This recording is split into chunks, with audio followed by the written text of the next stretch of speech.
पिछले कई वर्षों से शिक्षाविद शिक्षा कैसी हो इस प्रश्न को लेकर बहुत जिद्दोजहद में हैं।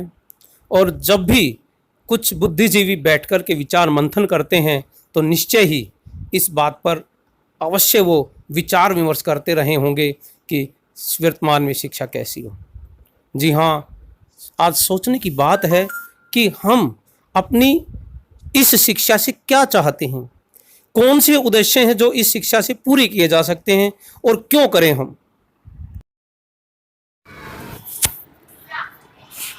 अजय भल्लारा भी अब ये मान रहे हैं कि अब वक्त आ गया है कि शिक्षा में आमूलचूल परिवर्तन की बहुत आवश्यकता है। और इसी आमूलचूल परिवर्तन के सिलसिले में डॉक्टर अजय भल्लारा के नेतृत्व में हरियाणा की पीआरजी टीम, डाइट फैकल्टी इस शिक्षा के क्षेत्र में परिवर्तन करने के लिए दिगंतर के संस्थापक रोहित धनखड़ जी के साथ विचार विमर्श करने के लिए जयपुर में पहुंची। जो सरकारी अध्यापक हैं वो दिगंतर के तहत जो चलने वाली वर्कशॉप है, जो पेडागोजी वर्कशॉप है, उसमें हम लोग यहाँ पर ट्रेनिंग ले रहे हैं। आज आपके इस विद्यालय में हम यहाँ पहुँचे, तो अपने विद्यालय के बारे में कुछ बताएंगे आप? देखिए, ये जो विद्यालय है, ये जो इस विद्यालय में आप आए हो, ये 1992 से शुरू हुआ है। और इस विद्यालय का यदि सफ़र और इतिहास काफ़ी लंबा रहा तो काफ़ी लंबी प्रोसेस है। एक हल्के से डिटेल में आप उसको देखिए, 1992 में जब हम यहाँ पे एक बेसलाइन सर्वे किया था, पहले 88-89 में रोहित जी ने सर्वे किया था, तो 2% तो वुमेन्स लिटरेसी रेट की साक्षरता है और 14% पुरुष की थी इस एरिया में, जो कि राजधानी के बिल्कुल नियरेस्ट 15 से 20 किलोमीटर है, जो बेसलाइन सर्वे किया था उसमें। उसके बाद में एक इधर जब सर्वे कर रहे थे, तो क्योंकि ये एरिया इतना नज़दीक होने बाद में भी एजुकेशन को लेकर बहुत पिछड़ा हुआ था। हमारे साथी जो पुराने थे वो यहाँ जहाँ सर्वे करने आए तो उनको लगा कि ये तो लोफर टाइप में, उनको पकड़ भी लिया था। फिर बाद में बातचीत भी की। फिर जब हम पेड़ों की शुरुआत में, हम पेड़ों के नीचे से शुरुआत की थी, जो बम्बू के पेड़ है उनके नीचे 15 से 20 बच्चे लेके हम वहाँ से काम शुरू किया था। अलग अलग जगह पे कुछ टीचर्स ने काम शुरू किया था पेड़ों के नीचे। फिर उस समय क्योंकि लगा लोगों को, क्योंकि चित्र बना रहे हैं, पन्ने उड़ रहे हैं, बच्चे पीछे बढ़ रहे हैं, दूसरे हो रहे हैं, कुछ करने लगे हैं, यानी कुछ मेहनत तो करते हैं जी। उनको ये पता नहीं कि कर क्या रहे हैं, क्योंकि सारे सिद्धांत फिलोसफी सारी कुछ अलग थी। तो जब कार्ड से कुछ काम कराते थे, उनको लगता जैसे ताश की पत्ती खिला रहे हैं, तो उनको बड़ा अजीब सा लगता। परंतु उनको ये लगने लगा कि बच्चे कुछ मुखर होने लगे, कुछ समझने लगे, कुछ बोलने लगे, कुछ बताने लगे। और उस समय ड्रॉप आउट बच्चे ज़्यादा थे, फ्रेश बच्चे कम थे, ड्रॉप आउट जाते थे। खेती थी, पानी था, सब्जी काफ़ी होती थी, फूल होती थी, और लड़कियाँ तो बिल्कुल ही बाहर। तो ये शुरुआत जब चला पेड़ों के नीचे से, उनको लगा कुछ होना चाहिए। तो साल भर बाद में एक चरागा ज़मीन थी, जो अभी JNU जयपुर नेशनल यूनिवर्सिटी बन गई, वहाँ पे 53 बीघा ज़मीन थी। तो वहाँ पे गांव वालों ने, यहाँ के सरपंच ने मिलकर छोटा सा कच्चा सा झोंपड़ा बनाया, जिसमें किसी ने शारीरिक मेहनत की, किसी ने कारीगर था तो कारीगर था, किसी ने पानी दिया, किसी ने गाड़ी से अपना टुकड़े ईंटों के लाए और एक गोल सी बिल्डिंग बनाई। वहाँ पे हम लगभग 150 बच्चे एक साथ फिर पेड़ों के नीचे जगह जगह से थे। वहाँ पे शुरुआत हुई, इसका शुरुआत तो हुए वहाँ से। और उस समय जो प्रोजेक्ट था, 150 बच्चों का जो MHRD से फंड था, और ये जो स्कूल जो था, पैसा तो वो दिया और कम्युनिटी का सहयोग से वो बना। फिर धीरे धीरे विश्वास लगा, काम होने लगा। फिर हमारी एक स्टडी थी कि जब लड़कियों को कम भेजते थे, और अधिकतर क्योंकि जिस जगह स्कूल खुली थी और मुस्लिम आबादी थोड़ी ज़्यादा थी, तो वैसे भी लड़कियां बाहर थी। फिर हमने एक नीति बनाई थी, क्योंकि स्कूल तो गवर्नमेंट स्कूल थी, ऐसा नहीं गवर्नमेंट स्कूल नहीं थी, 1.5 से 2 किलोमीटर पहाड़ की तलहटी के नीचे थी, यहाँ से 2.5 किलोमीटर है, वहाँ पर भी थी, परंतु बच्चे जाते ही नहीं। और वो ये कहते थे कि हमारा घर का काम करेंगे, वहाँ जाके टाइम खराब करते, घर वालों का कहना। परंतु जब दिगंतर शुरू हुई, फिर उसके बाद में होने लगा, इतना दबाव बना कि लगभग 150 से 200 वेटिंग रहती थी उससे, इंतजार में कि हम दिगंतर में पढ़ाएंगे। ये लगभग 25 साल का सफ़र चलता रहा। अभी भी वेटिंग है, अभी वेटिंग 15 से 20 होगी शायद, जहाँ पर कितनी होगी, अभी भी वेटिंग है। यहाँ प्रवेश के लिए ये है कि आप 4 साल का बच्चा हो जाता है और वो उसमें प्रवेश रजिस्टर है, वेटिंग रजिस्टर, उसमें नाम लिखाते हैं। जैसे नंबर आता है, टीचर खुद घर जाके उनको इन्फॉर्मेशन। तो आपने जो यहाँ की जो सीट्स है वो लिमिटेड होती हैं, फिक्स हैं? फिक्स है। कितनी है? प्रोजेक्ट बेस अभी 300 बच्चे हैं, दोनों 300 बच्चे हैं। उसके बाद वो वेटिंग में है, वो हाँ, वो वेटिंग में है उनको। अपने तो हम ये कहते हैं कि आप इंतजार मत करिए, कहीं भी एडमिशन दिलाइए, आप दिगंतर के उसी में मत रहिए, क्योंकि बच्चों की उम्र बढ़ती है। तो हम ये जरूर कहते हैं, ये एक नहीं कहते कि आप दिगंतर में रहिए, अब बहुत स्कूल खुल गए अब हैं, बहुत- प्राइवेट भी काफी स्कूल आसपास खुल गए हैं। अच्छा, सरकारी ये जो स्कूल भी है। ये स्कूल का जो सेटअप करने का रोहित जी का जो क्या आइडिया रहा होगा, आपके साथ शेयर किया होगा उन्होंने कि क्यों, क्या सोच के उन्होंने ये शुरुआत किया? देखिए, शुरुआत का जो है दिगंतर की स्कूल का तो कुछ अलग तरह से आपसे बात हुई होगी, इसका इतिहास कुछ अलग ही चला था, क्योंकि जॉन साहब जितेंद्र पाल सिंह जी थे, एक्सपायर हो गए, उनके 3 बच्चे थे। तो वो हिंदुस्तान में क्योंकि पैसे वाले थे, अनोखी जहाँ पे आप ठहरे हो इसके ऊपर एक अनोखी कंपनी है बड़ी सारी, और उनकी काफ़ी अन्य देशों में भी काफ़ी चल रहा उनका, तो वो कहीं भी पढ़ा सकते थे उनके बच्चों को। उनको आइडियल ऐसा लगता था कि हमारे बच्चे एक तो एकदम स्वतंत्र है, लोकतांत्रिक प्रणाली रहे उसमें, और उनका कुछ सोच थी जॉन साहब की, सोच जॉन साहब की थी, जॉन साहब की सोच थी, और वो अपने बच्चों को पढ़ाना चाहते थे। वो विदेश में भी पढ़ा सकते थे, यहाँ भी नामी स्कूलों में पढ़ा सकते थे, पैसा वाला परिवार था, और उनके दिमाग में एजुकेशन कुछ अलग था, जहाँ पे बच्चे स्वतंत्र रहे, सीखे, बह रहे, वातावरण रहे, बहुत सारी चीज़ें हैं उनको लेके उनके मन में भी। वो हिंदुस्तान में घूम रहे थे।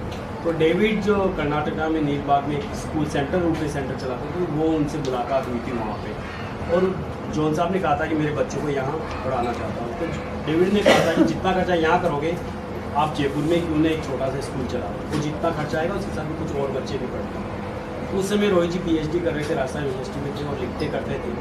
तो रमेश तानवी जी का नाम सुना होगा आपने, जो शिक्षक के राजस्थान में जो चलाए थे, रमेश तानवी, अच्छा, वो रोहित जी के टच में थे।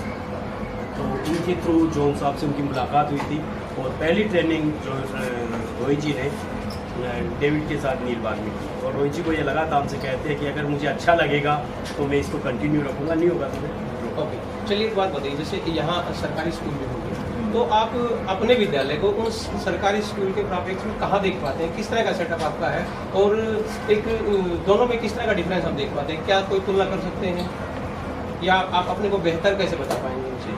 देखिए, हम तो तुलनात्मक तो जाना नहीं चाहते हैं, क्योंकि कंपटीशन का मामला है नहीं। हम ये नहीं कहते कि उससे हम बेहतर, उससे खराब है, लेकिन और आपका तो लास्ट सेटअप- बच्चे तक तो हम तो ये भी कहते हैं, लास्ट बच्चे तक तो सरकारी स्कूल ही पूछ पाएगी वहाँ तक। नहीं, लेकिन जो एक कुछ philosophy- डिफरेंस हाँ, मैं वही पूछना चाह रहा हूँ। थोड़ा फिलोसफी की यदि बात करें, जो आइडियोलॉजी है दिगंतर स्कूल की, उसमें सबसे मूल जो धारणा हमारी वो है कि हम केवल बच्चों को पढ़ना लिखना सिखाने के लिए नहीं है, वैचारिक दृष्टि से एक बेहतर अच्छा इंसान कैसे बने, इस मूल सोच को लेके बच्चों के साथ काम करते हैं। वो अपना अच्छा बुरा समझ पाए, क्या दुनिया में अच्छा है क्या बुरा है, सोसाइटी में वो अपना किस प्रकार का कंट्रीब्यूशन दे सकता है। तो यहाँ स्कूल में जो भी एक्टिविटीज होगी उसमें कि जिस तरह के डेमोक्रेटिक वैल्यूज की हम बात करते हैं, समता न्याय की, तो ये बच्चों में शुरुआत से ही होनी चाहिए। और स्कूल एक इसी तरह की एक जगह है जहाँ पर आप ऐसे मूल्य बच्चों में विकसित कर सकते हैं। जब आपकी धारणा सोच ये है तो आपकी स्कूल की जो भी एक्टिविटीज होंगी वो उसी तरीके से होंगी। आप गणित पढ़ा रहे हैं तो उसी प्रकार से पढ़ाएंगे, लैंग्वेज पढ़ा रहे हैं तो आप उसी आधार पर पढ़ाएंगे। ये सोच है।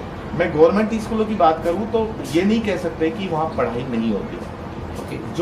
जो सिचुएशन, जो एक व्यवस्था गवर्नमेंट की बनी हुई है, वो उसको फॉलो कर रहे हैं, उसके अकॉर्डिंग चल रहे हैं वो।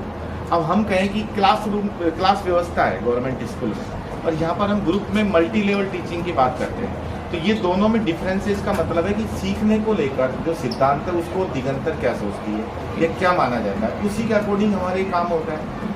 अब वहाँ उन लोगों की जो विचारधारा है वो किस प्रकार की है, क्योंकि सिस्टम एक चला रहा है कि चौथी पाँचवीं क्लास दर क्लास आपको बढ़ते रहना है, पास होना है। सीखने का कितना असर है, क्या अंडरस्टैंडिंग के साथ बच्चा सीखा है या केवल परीक्षा पास करने के लिए सीखा। तो आपके यहाँ परीक्षा का क्या सिस्टम होता है, स्टैंडर्ड आप किस प्रकार अगले स्तर पर लेके जाते हैं? देखिए, दिगंतर ने जब से दिगंतर शुरू हुआ है, हमने अपने बेस पर कोई किसी प्रकार की परीक्षा का आयोजन नहीं किया। बट अकॉर्डिंग टू RTE 2011 में हमको राजस्थान सरकार से मान्यता लेनी पड़ी, क्योंकि बिना मान्यता के आप स्कूल नहीं चला सकते RTE के अनुसार। उससे पहले कोई मान्यता नहीं थी। तब हमारा सिस्टम ये था कि हम बच्चों को एक सर्टिफिकेट तो चाहिए ही था। तो हम क्या करते थे, बच्चे पढ़ते रहते और लगभग 4 से 5 साल हो जाने के बाद हमें लगता कि ये बच्चा प्राथमिक स्तर की क्षमताएं पूरी कर चुका है, तो हम गवर्नमेंट से एज ए प्राइवेट स्टूडेंट के रूप में उसको एग्जाम दिलाते थे। गवर्नमेंट में पेपर होता था, कलेक्टर से आदेश लेके DO वगैरह से, और सरकारी स्कूल के टीचर ही पेपर बना देते, जो भी सारा सब कुछ वही करते। इसी तरह 8वीं का हम करते थे सर्टिफिकेट वाला, दो ही होता है। यानी कि कहीं कहीं आप ये कह पा रहे हैं कि हमारे यहाँ तो क्लास या वर्ग की कोई विशेष बात नहीं ना। लेकिन फिर आप किस प्रकार से जैसे अलग अलग स्तर के अनुसार बच्चों Yes, को ये पढ़ा बात पाते है। हैं? जो आरटी जो आज सीसी की जो बात कर रहा है दिगंतर, वो 35 साल पहले से करता है। ओके। हम इंडिविजुअल हर बच्चे का असेसमेंट करता है टीचर को कि आज मेरे बच्चे ने गणित में क्या काम किया। एक तो डेली असेस होता है बच्चों का, और उसके बिहाफ पे आप कह सकते हो कि इसने प्राथमिक स्तर की पूरी कर ली, उच्च प्राथमिक की। इसके अलावा टीचर एक डेस्क्रिप्टिव रिपोर्ट लिखता है बच्चों की, एक तो मई के महीने में और एक दिसंबर में, हर 6 महीने में, कि आज बच्चे ने इन 6 महीनों में लैंग्वेज में क्या उपलब्धि हासिल की है, मैथ में क्या की है, इसके अलावा उसका व्यवहार में क्या परिवर्तन आया, उसकी अभिव्यक्ति को लेकर क्या स्तर बढ़ा, हर चीज़ का डिटेल होता है उसमें, केवल 1-2 चीज़ें ही नहीं होती। तो ये प्रगति रिपोर्ट, डेली असेस टीचर का, यही हमारा आधार है बच्चे का सीखने का। और आपकी क्लासेस की क्या व्यवस्था है, किस प्रकार से? प्राइमरी स्तर पर यदि बात करें तो 30 बच्चे और एक टीचर, और इससे ज़्यादा बच्चे हम अलाउ नहीं करते। यानी एक टीचर, यानी कि दिन भर यानी कि आपके विद्यालय का जो टीचर है तो उसको भी पहले एक विशेष प्रकार की ट्रेनिंग की आवश्यकता पड़ती होगी। 4 महीने की ट्रेनिंग होती है उसकी। दिगंतर के जो टीचर आते हैं उनको 4 महीने ट्रेनिंग करना ही होता है, और वो ट्रेनिंग इतनी रिगर्स होती है कि उसमें काफ़ी सैद्धांतिक और प्रैक्टिकल दोनों चीज़ें साथ साथ चलती हैं। सिद्धांत है, हम क्या सोचते हैं एजुकेशन को लेकर सोसाइटी के संदर्भ में, इस पर डिस्कशन होता है। एक तो साथ साथ पैरेलल जो हमारे धरातल पर जो काम इम्प्लीमेंट हो रहा है उसके साथ भी वो चलते हैं। वो टीचर्स के साथ आके काम करके देखते हैं, बैठ के बड़ी बड़ी बातें यहाँ कर ली, अब जाके देखते हैं कि क्या ये इम्प्लीमेंट हो भी रही है क्या। फिर उनके साथ वो जब जुड़ते हैं और देखते हैं कि हाँ कुछ हो रहा है या इसमें कुछ समस्या आ रही है, फिर डिस्कशन होता है। चलिए, तो एक जो हमें बताया गया था कि हम एक इस प्रकार के सेटअप में जाए तो डेमोक्रेटिक सेटअप है आपके विद्यालय का जो हमें बेस बताया है, तो किस प्रकार की आप ये व्यवस्था बता पाएंगे कि आपके यहाँ डेमोक्रेसी किस प्रकार की है? क्या वो टीचर के लिए या स्टूडेंट के लिए या जितने भी कर्मचारी उन सब के लिए किस प्रकार का सेटअप है? देखिए, डेमोक्रेटी आप एंटर करते ही पहले आपको चली होगी जैसे अभी असेंबली चल रही है। ओके।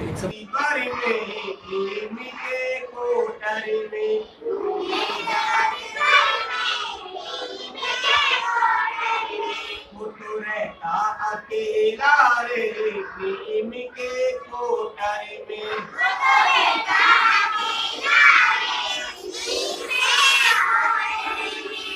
पानी वो पियाता डुबकी लगाता, पानी वो पियाता डुबकी लगाता,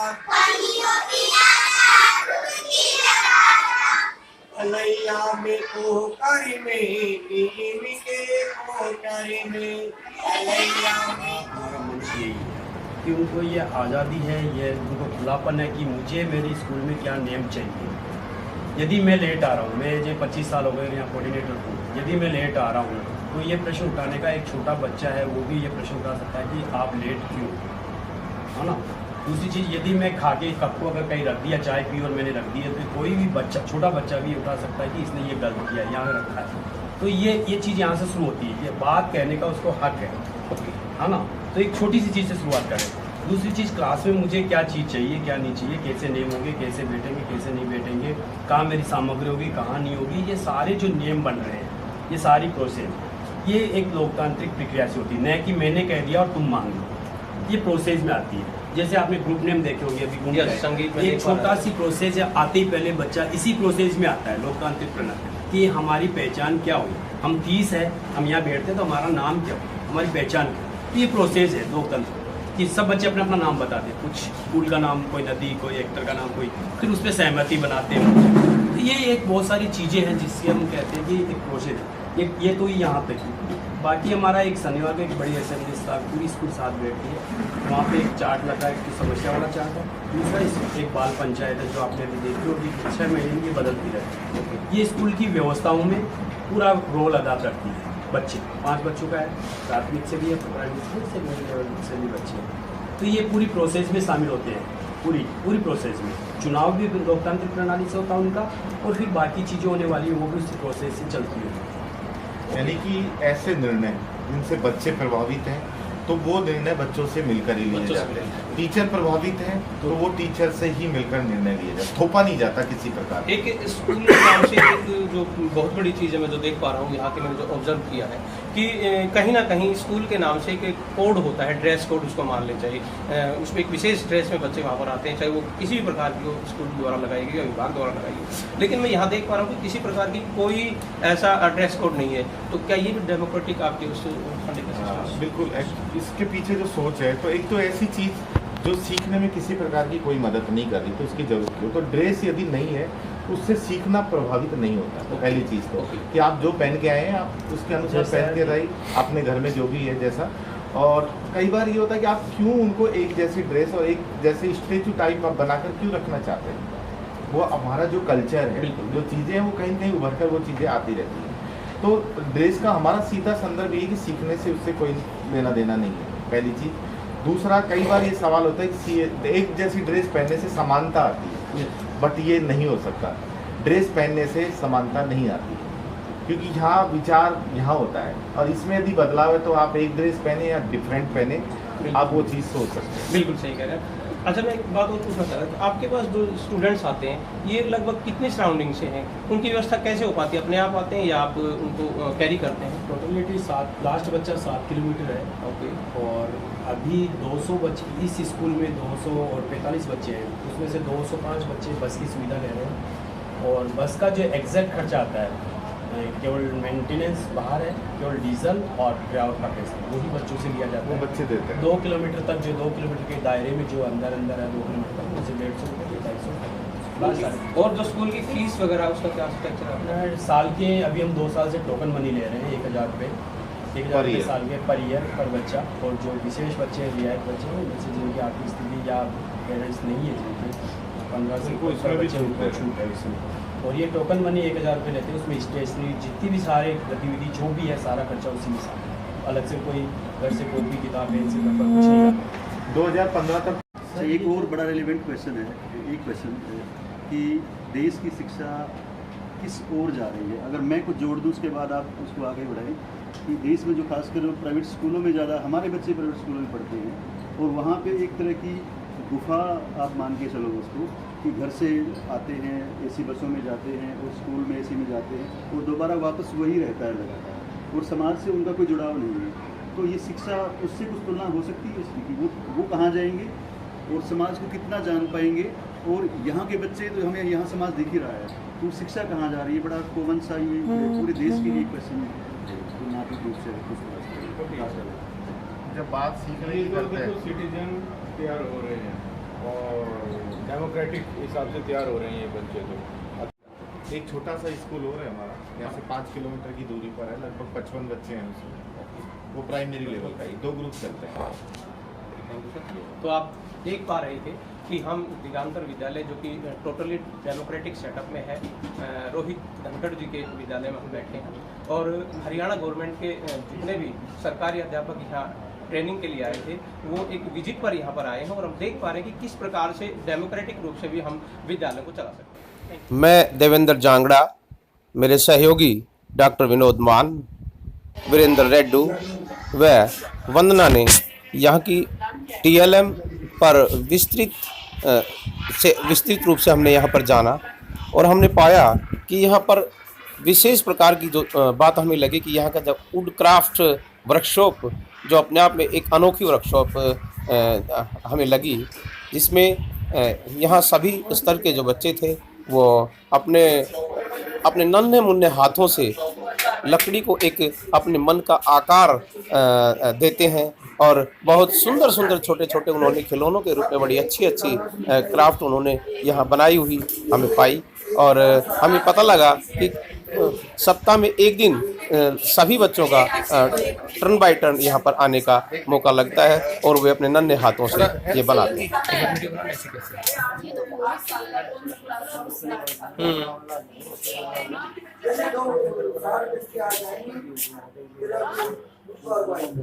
इसकी तो चोट टूट रही है। ये आप देख पा रहे हैं, ये दिगांतर स्कूल का क्राफ्ट जो वर्कशॉप है उसके अंदर है, और ये सब बच्चों के द्वारा बनाया गया है। ये आप चिड़िया का नमूना देख पा रहे हैं। यहाँ पर अभी आप ये एक चारपाई का नमूना जो कि बच्चों के द्वारा बनाया गया है, उसे आप देख पा रहे हैं कितने सुंदर तरीके से चारपाई का जो कंसेप्ट है वो बच्चों के द्वारा क्लियर बनाया गया है, और ये वास्तव में बड़ा अच्छा है। और इस तरह बहुत सी चीजें आप देख सकते हैं। इधर ये चरखा है जो कि बिल्कुल कहीं ना कहीं हमारी संस्कृति का द्योतक है, और ये बच्चों के द्वारा बनाया गया।